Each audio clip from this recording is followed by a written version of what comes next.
اس میں وہ نگیٹیوٹی نہیں ہے. یعنی عبادت کیا چیز ہے کہ محبت کے جذبے سے سرشار ہو کر اللہ کی بندگی، 24 گھنٹے کی بندگی، 7 دن بندگی، 30 دن مہینے کے بندگی، سال کے 365 دن بندگی. یہ نہیں ہے کہ کچھ چیزیں مجھے اچھی لگی میں نے لے لی اور کچھ جو اچھی نہیں لگی چھوڑ دی، آدھا تیتر آدھا بٹیر. کہ نماز تو ہم نے اللہ کی پڑھی اور اکاؤنٹ ہمارا وہاں سعودی بینک میں ہے. نماز تو ہم نے اللہ کی پڑھی لیکن ووٹ جا کے ہم نے کسی سیکولر جماعت کو دے دی ہے، کیا کریں جی، خاندان کا پریشر ہے. نماز تو ہم نے اللہ کی پڑھی لیکن شادی خالص ہندوانہ رسومات سے کی، خالص، کیا کریں جی، گھر والے نہیں مانتی ہے.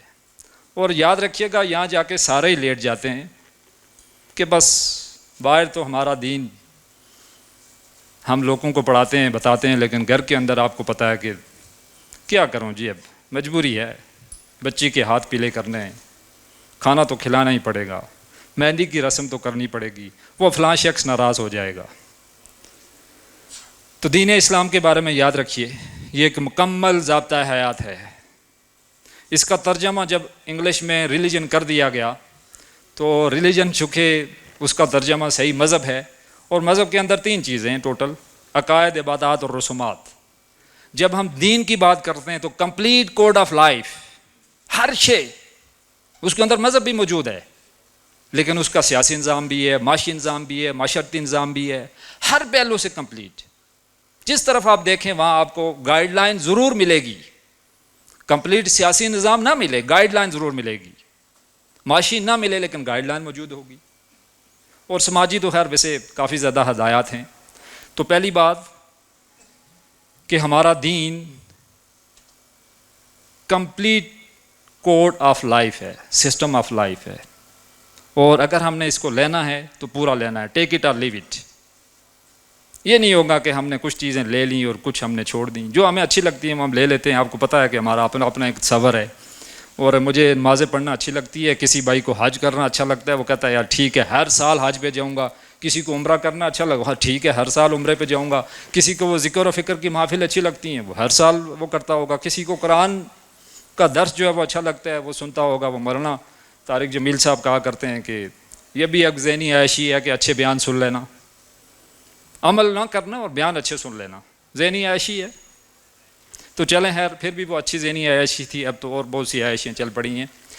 تو پہلی بات کہ دین اسلام ایک مکمل ضابطہ حیات، اور پہلا فرض خود اللہ کا بندہ بننا، 24 گھنٹے کی بندگی، ہر روز ہر لحظہ ہم اس کے لیے تیار رہیں اور خود اللہ کا بندہ بننے کی کوشش کریں.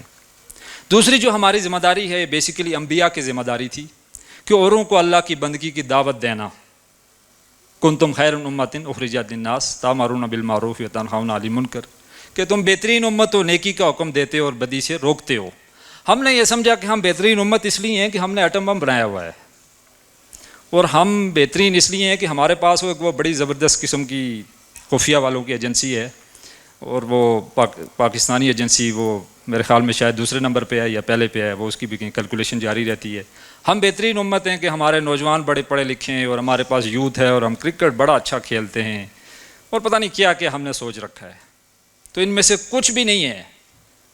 بہترین امت کا خطاب اگر ہمیں ملا ہے تو ہمیں وہ انبیاء والا کام سونپا گیا ہے. بہترین امت کا اگر ہمیں خطاب ملا ہے تو اس فرض کی وجہ سے ملا ہے کہ تم بہترین امت ہو، تم نیکی کا حکم دیتے ہو اور بدی سے روکتے ہو. اور اس کے بھی آپ جانتے ہیں کہ 3 لیول ہیں. من رأى منکم منکرا فلیغیرہ بیدہ، برائی کو دیکھو تو ہاتھ سے روکو. فإن لم یستطع فبلسانہ، اگر استطاعت نہیں ہے تو لسان، زبان سے. اور آج کے دور میں یاد رکھیے گا کہ یہ کمزور ترین درجے میں یہ زبان والی بات آتی ہے، اس لیے کہ آج ہمیں بولنے کی آزادی ہے، جو مرضی آپ بولتے رہیں، کوئی آپ کو کچھ نہیں کہتا ہے. کہیں چلیں، کبھی کبھی کو خبر آ جاتی ہے کہ کسی نے شمالی علاقے کی سیر کر لی ہے، لیکن عام طور پر ہمیں ویسے آزادی ہے کہ ٹھیک ہے آپ بول لیا کریں، آپ چلیں آپ کی ذہنی عیاشی سے جو آپ کا دل چاہے بول لیا کریں. اور تیسرا پھر یہ ہے کہ دل میں برا جانیں. فإن لم یستطع فبقلبہ، کہا ذالک اضعف الایمان، یہ ایمان کا کمزور ترین درجہ ہے. اس کے بعد ایمان نہیں ہے. کوئی برائی ہو رہی ہے، ہم وہیں بیٹھے ہوئے ہیں، تو یاد رکھیے گا کوئی ایمان نہیں ہے. ہم بے شک ایمان کے دعوے دار ہوں، برائی ہو رہی ہوتی ہے، ہم خاموش بیٹھے ہوتے ہیں کہ ٹھیک ہے کیا کروں، بچے ہیں نہیں سنتے ہیں، گھر والی ہے نہیں مانتی ہے، بس وہ 100 قسم کی تعویلیں ہم اپنے لیے نکال لیتے ہیں، دوسرے پہ فتویٰ فوراً لگائیں گے۔ تو یاد رکھیے گا کہ ذالک الاضعف الایمان، اس کے بعد ایمان نہیں ہے، کمزور ترین درجہ یہ ہے کہ کم سے کم وہاں سے اٹھ کے تو چلے جائیں نا۔ وہ ڈاکٹر صاحب کہا کرتے تھے کہ گونگے شیطان بن کے نہ بیٹھ جایا کرو، کہ وہیں ہم بیٹھے ہوئے اور ہمارے ہوتے ہوئے کوئی برائی بھی ہو رہی ہے۔ تو آج اس دور میں نے آپ کو بتا دیا ہے کہ کمزور ترین درجہ یہ ہے کہ زبان سے تو برا کہا جائے، اور اس ظالم زبان کو زبان سے تو کہہ دیں یار کہ یہ غلط ہے، ظلم ہے، جبر ہے، استحصال ہے، کم سے کم یہ تو کریں نا۔ ہم جو میڈیم بھی یوز کریں وہاں اس بات کا پرچار تو کر لیں۔ تیسرا جو فرض ہے وہ بہت عام ہے، اور اس کی طرف آپ کو بتایا کہ بہت کم تنظیمیں بھی جماتی ہیں، جماعتیں بھی جاتی ہیں، کیونکہ وہاں جان جانے کا خدشہ ہوتا ہے، اور وہاں خفیہ والے آپ کو بھی دن میں کئی بار کال کریں گے کہ کون سا پروگرام کروا رہے ہو، کون سے مقررین آ رہے ہیں، کون سی جماعت ہے، کہاں سے تمہارا تعلق ہے، پیسے کون دے رہا ہے، تو طرح طرح کے سوالات کا آپ کو خدشہ رہے گا۔ تو تیسرا جو فرض ہے کہ هو الذی ارسل رسولہ بالہدی ودین الحق لیظہرہ علی الدین، کہ یہ جو دین ہے، یہ جو نظام ہے، یہ قائم ہونے کے لیے آیا ہے۔ ہم مذہب اسلام کو مانتے ہیں، ہم سب مانتے ہیں اس کو، لیکن دین اسلام کو ماننے والے شاید کم ہی ہیں، اور اس کا پرچار کرنے والے بہت آٹے میں نمک کے برابر بھی نہیں ہیں۔ آپ یہ بات جا کے باہر کریں گے تو لوگ کہیں گے کہ ایسی پاگل ہے، دیوانہ ہے، لاکھ آپ اس کو سمجھائیں کہ یار یہ نظام ہے ہمارا، یہ ایسی خلافت تھی، یہ تھا وہ تھا، وہ کہے گا ٹھیک ہے یار 1400 سال پہلے تھا، اب نہیں ہے، کوئی نہیں ہے، ماننے کا کوئی نہیں تیار ہے۔ تو یہ تیسرا جو فرض ہے یہ بہت عام ہے، بہت عام ہے، اور اگر ہم اس فرض کی طرف نہیں جا رہے ہیں تو ہمارے وہ پہلے فرض بھی، جیسے میں نے کہا تھا کہ جزوی بندگی، ایسا نہ ہو کہ کہیں ہمارے لیے عذاب کا باعث بن جائے۔ اور جنہوں نے ہمارے پروگرام میں شرکت کی وہ اس تیسرے فرض کو بھی جان چکے ہیں۔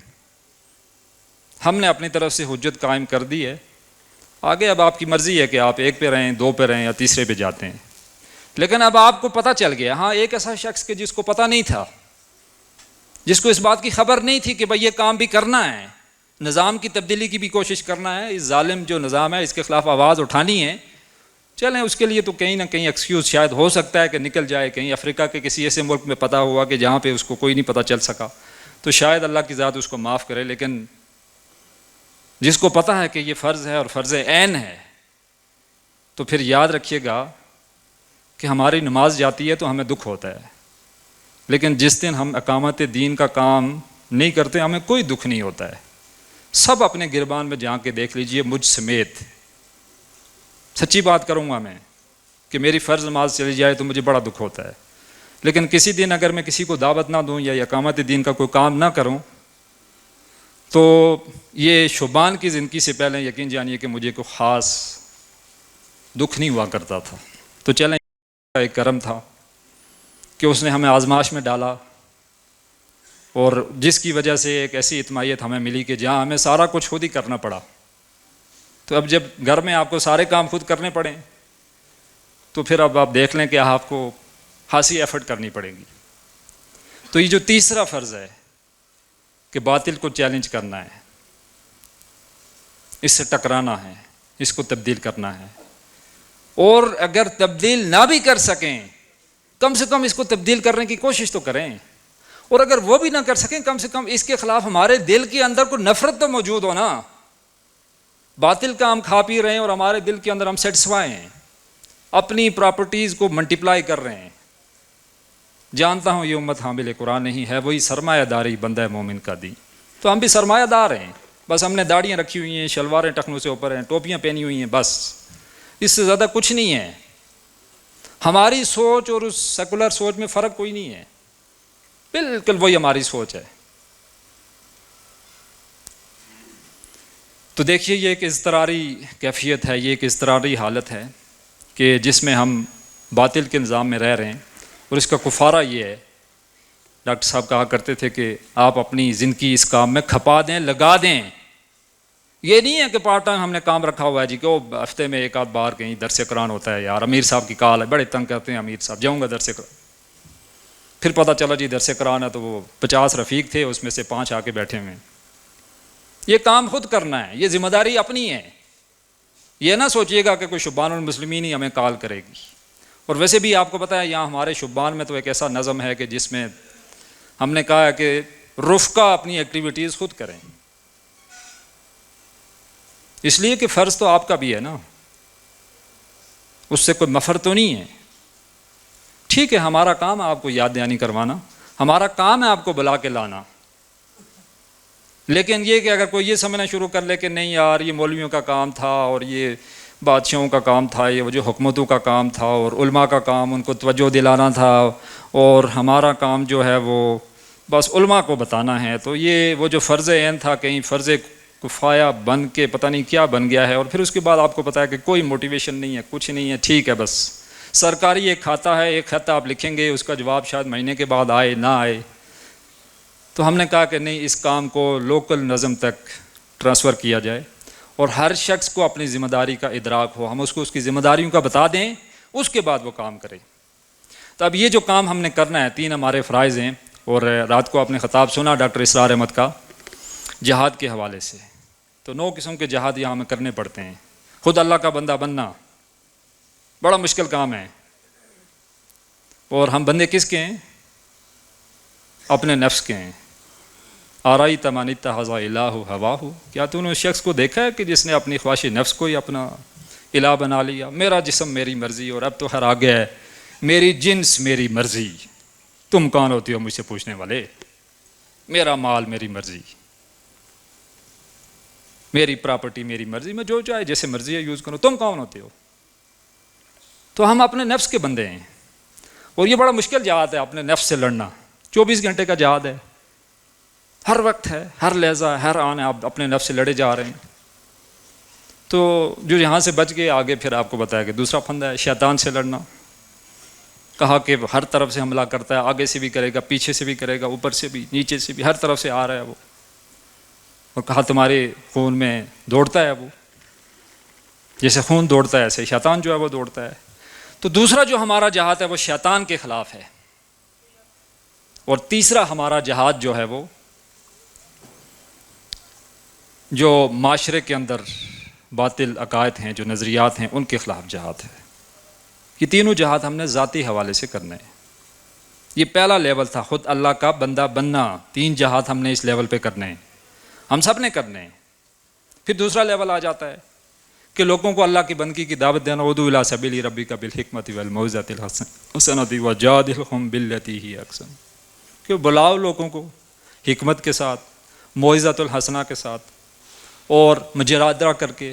تینوں لیول ہیں. آپ کو پتہ ہے کہ معاشرے کے اندر ہر طرح کے لوگ پائے جاتے ہیں. کچھ ایسے ہیں کہ جن کے ساتھ آپ جتنا مرضی اچھا وائز دے دیں، جتنی مرضی اچھی گفتگو کر لیں، جتنا مرضی ان کو موٹیویٹ کر لیں، ان کو کوئی فرق نہیں پڑے گا. ان کے ساتھ آپ نے بات حکمت سے کرنی ہے، اعلیٰ علمی سطح پہ کرنی ہے. لیکن اگر ہمارا اپنا علم ہی محدود ہے تو ہم نے کیا اعلیٰ علمی سطح پہ بات کرنی ہے. اور تیسرا جو لیول ہے کہ ان کے ساتھ مجادلہ، بحث و مباحثہ. تو ظاہر ہے اس کے لیے اگر ہمیں اپنی زندگی کھپائی ہوگی، لگائی ہوگی، پھر ہی ہم کسی سے بات کر سکتے ہیں. اگر نہیں ہے تو پھر آپ کو پتہ ہے کہ ہم وہاں بھی فیل ہیں. تو دوسرا جو لیول تھا ہمارا، دوسروں کو اللہ کی بندگی کی دعوت دینا. 3 جہاد ہم نے یہاں کرنے ہیں، 3 طریقے ہیں. اور پھر آخری جو ہمارا لیول ہے جس پہ ہم نے اس باطل نظام کو چیلنج کرنا ہے، اس کو تبدیل کرنا ہے، اس پہ بھی پھر 3 جہاد ہیں. صبر محض بڑا مشکل کام ہے، بڑا مشکل کام ہے کہ آپ دوسروں کی سنتے رہیں اور آپ خاموش رہیں. دوسرا گالی دے اور آپ اس کو سلام کریں، بڑا مشکل کام ہے.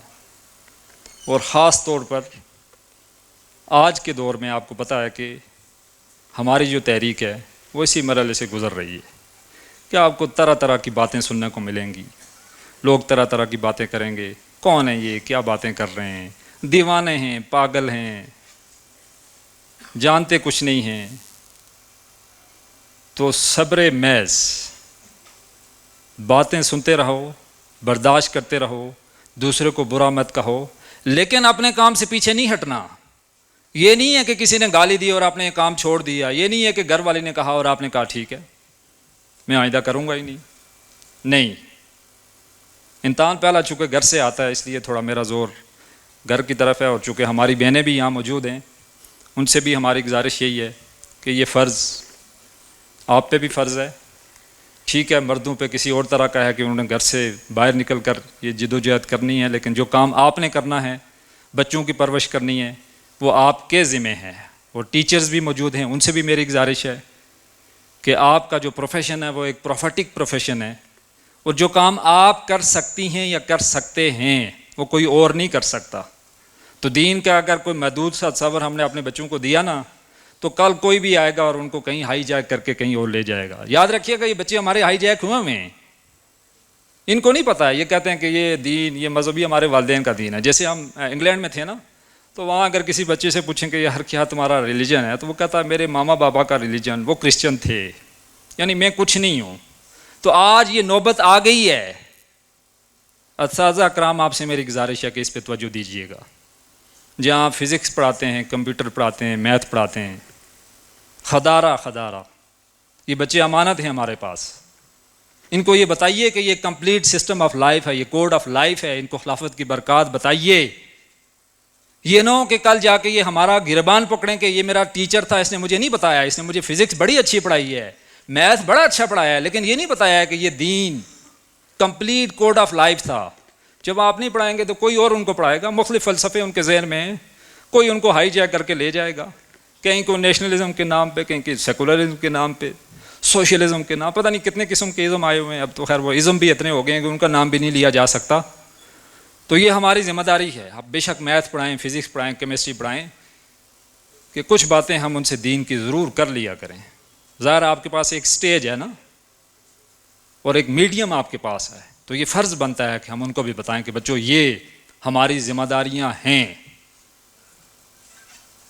اور اگر ہم نے اس کو اگنور کر دیا تو یاد رکھیے گا کہ ہم بہت بڑے مجرم ہوں گے.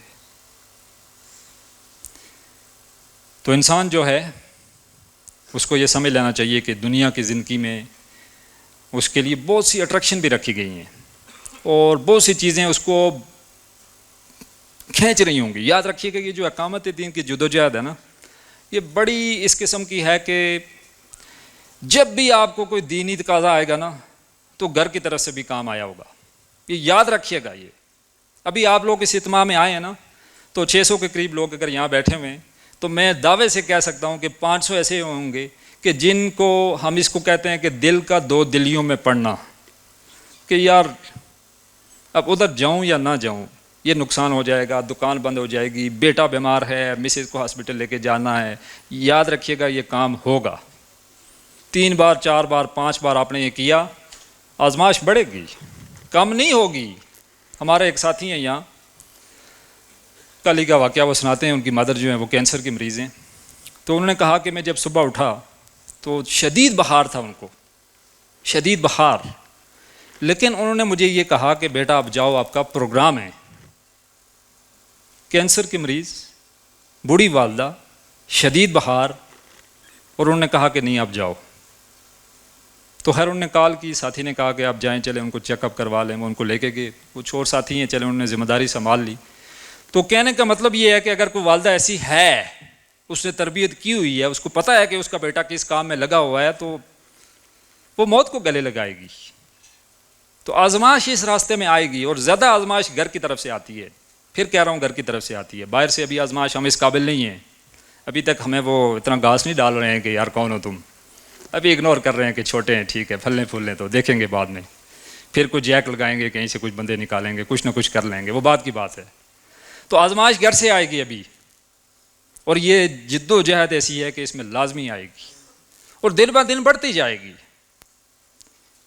اور ایک وقت ایسا آئے گا کہ یہ روٹین بن جائے گی، اور آپ بالکل سیٹسفائی ہوں گے. کوئی بڑی سی بڑی بھی آزمائش آ جائے، آپ نے جب ڈیسائیڈ کر لیا ہے کہ آپ نے یہ کام کرنا ہے، تو آپ نے گھبرانا نہیں ہے. پھر آپ اسی راستے پہ نکل پڑیں گے، پھر آپ یہ کام کریں گے، اور پھر آپ کو ایک سیٹسفیکشن بھی ہوگی اس کام میں، کیونکہ ایک بامقصد زندگی جب آپ گزار رہے ہوں گے تو یقینی طور پر ایک سیٹسفیکشن ہوگی. تو آزمائش کے لیے تیار رہنا ہے. یہ اس راستے کا خاصہ ہے. ہمارے کچھ ساتھی جو ہیں وہ کل کھانا تھوڑا سا لیٹ ہوا، میں اس میں معذرت خواہ ہوں، لیکن کوئی بہت زیادہ بھی نہیں. اس لیے کہ اللہ نے ہمیں بڑا اچھا رسپانس دیا، بڑے اچھے یعنی افراد بھی دیے، اور بہت بڑی تعداد میں لوگ یہاں آئے ہیں، ہماری ایکسپیکٹیشن سے زیادہ ہیں۔ میں سچی بات کرتا ہوں کہ ہم نہیں سوچ رہے تھے کہ اتنے افراد آئیں گے، اور ظاہر ہے اسی حساب سے ہماری ارینجمنٹ بھی تھی، تو کہیں نہ کہیں ظاہر ہے ہو جاتا ہے، کمی رہ جاتی ہے۔ ظاہر آپ سب ہمارے مہمان ہیں، ہماری خواہش تھی اور اب بھی ہے کہ ہم آپ کو بہت آرام سے رکھیں، لیکن یہ جو راستہ آپ نے چنا ہوا ہے یاد رکھیے گا کہ یہ مشقتوں سے بھرا ہے۔ اگر ہم اسی سے گھبرا کے کہ کھانا لیٹ ملا تو پھر ہمیں سوچنا چاہیے کہ ہم یہاں ہم کیوں آئے، وہ کیا موٹیویشن تھی جو ہمیں لے کے آئی ہے۔ ہرگز وہ کھانا نہیں تھا جو ہمیں یہاں لے کے آیا ہے، ہرگز وہ راولا کوٹ کی کوئی خوبصورتی نہیں تھی جو ہمیں یہاں لے کے آئی ہے۔ تو وہ ساری چیزیں کیا تھیں کہ ہمارا جینا مرنا اللہ کے لیے ہو جائے، ہم اللہ کے بندے بن جائیں، ہم لوگوں کو اللہ کی بندگی کی دعوت دینے والے بن جائیں، ہم اس نظام کو قائم کرنے والے بن جائیں۔ تو کہا قل ان صلاتی و نسکی و محیای و مماتی للہ رب العالمین۔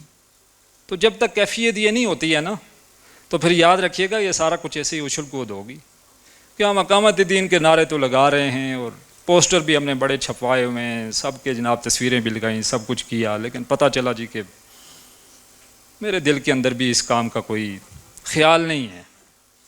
تو روزانہ کی بنیاد پہ ہم نے ایک کام کرنا ہے، خود کرنا ہے۔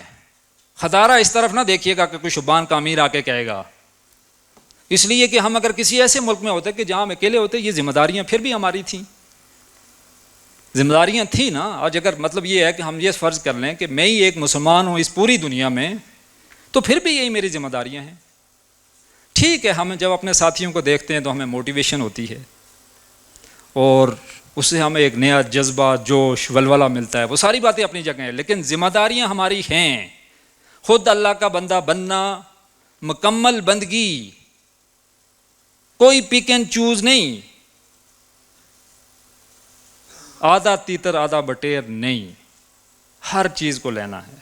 ٹھیک ہے کمی کہیں ہو سکتی ہے، ہم یہ نہیں کہہ رہے ہیں کہ ہم یہ کہیں کہ بالکل کمی نہیں ہوگی، لیکن چیزیں ساری لے تو لینا۔ ہمارے ایک جماعت ہے، سیاسی جماعت، تو اس کا ایک نعرہ ہے کہ اسلام ہمارا دین ہے، سوشلزم ہماری معیشت ہے، سوشلزم ہماری معیشت ہے، جمہوریت ہماری سیاست ہے، طاقت کا سرچشمہ عوام ہے۔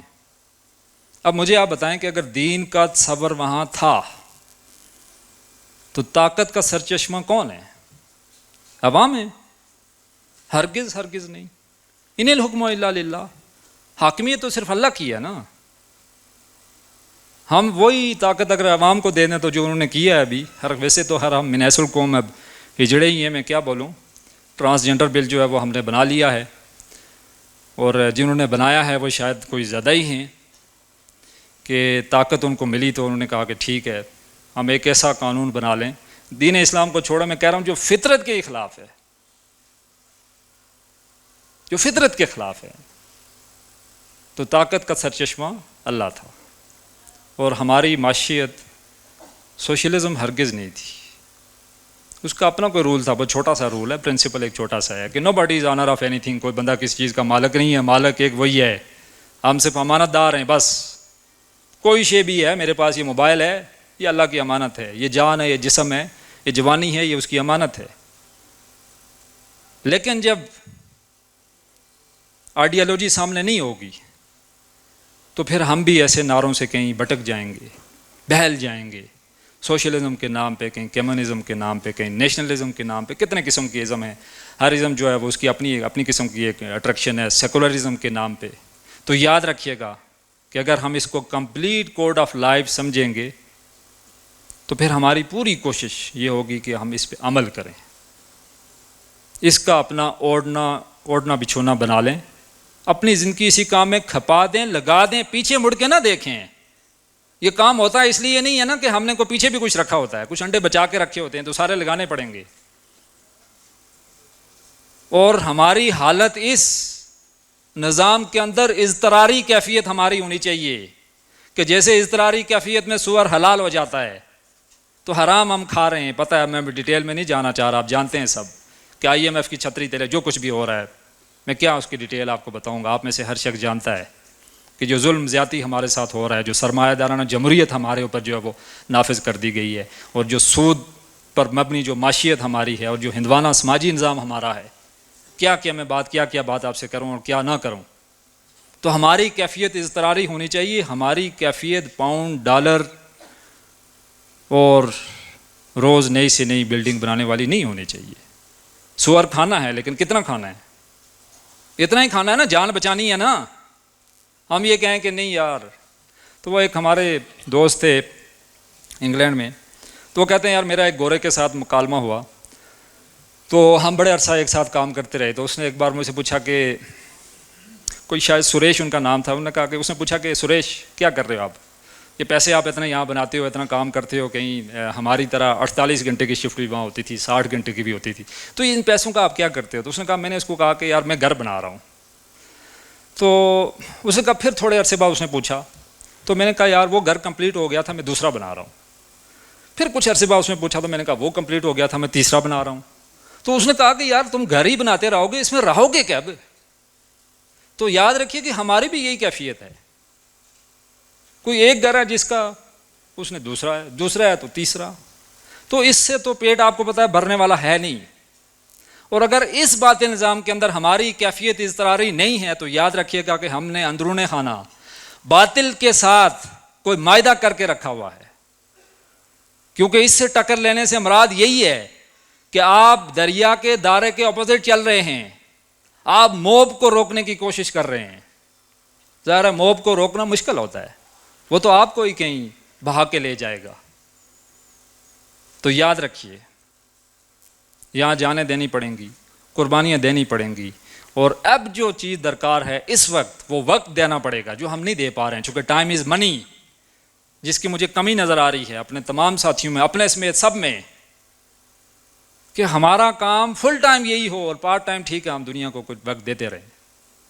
اور معذرت کے ساتھ کہ ہم تو خیر پارٹ ٹائم بھی نہیں دیتے ہیں، کبھی کبھار کہیں یار ہفتے میں ایک آدھ دن تنظیم میں ہوا کرتے تھے، وہاں چلیں آفیشیلی کچھ آتا تھا کہ یار روز کے کچھ 2 گھنٹے دینے ہیں، ہفتے میں جو ہے وہ 1 دن دینا ہے. تو اب تو خیر اوپر سے چونکہ کچھ آتا نہیں ہے، اب میں نے پہلے ہی کہہ دیا ہے کہ اب کرنا جو ہے خود ہی کرنا ہے. اب زندگی جب اسی کام میں کھپانی ہے، لگانی ہے، تو پھر اوپر سے کیا کتنے اگر میسیج آئیں گے بھی تو کیا آپ نے کر لینا.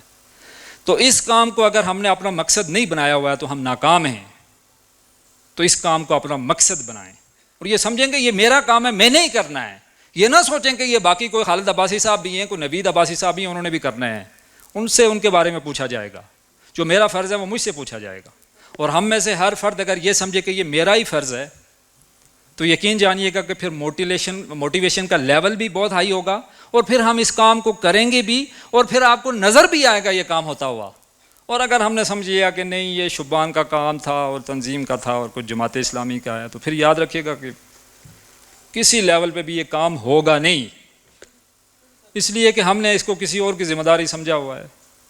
اور خود کبھی کبھار چسکا لگانے کہیں آفس میں ناظم صاحب سے بات کرنے چلے جایا کرتے ہیں، پر ٹھیک ہے تھوڑا بہت جو ہے وہ ہم خوش ہو جاتے ہیں، ناظم صاحب کو بھی سیٹسفائی کر لیتے ہیں. کوئی تھوڑا بہت اگر جمعیت میں ہیں تو ہلا گلا کر لیں گے، اور جماعت میں ہیں تو الیکشن کی طرف چلے جائیں گے، تنظیم میں ہیں تو اب چلیں تو کوئی ذکر و فکر کی محفل بھی ہو جایا کرے گی، اور شبان میں ہیں تو چلیں کوئی سوشل میڈیا پہ کوئی ایکٹیویٹیز اپلوڈ کر لیا کریں گے. تو یاد رکھیے اس کام کو ہم نے اپنا مقصد بنانا ہے، پھر ہی ہم کامیاب ہیں، ورنہ ناکامی ہمارا مقدر ہوگی. تو اب تمام حضرات سے میری گزارش کہ اپنی ان دینی ذمہ داریوں کو پہچانیے، ان دینی فرائض کو جانیے. میں یہ فرائض دہرا کر آپ سے اجازت چاہوں گا. سب سے پہلا فرض خود اللہ کا بندہ بننا، 24 گھنٹے کی بندگی. دوسرا فرض لوگوں کو اللہ کی بندگی کی دعوت دینا. اور تیسرا فرض وہ نظام بندگی.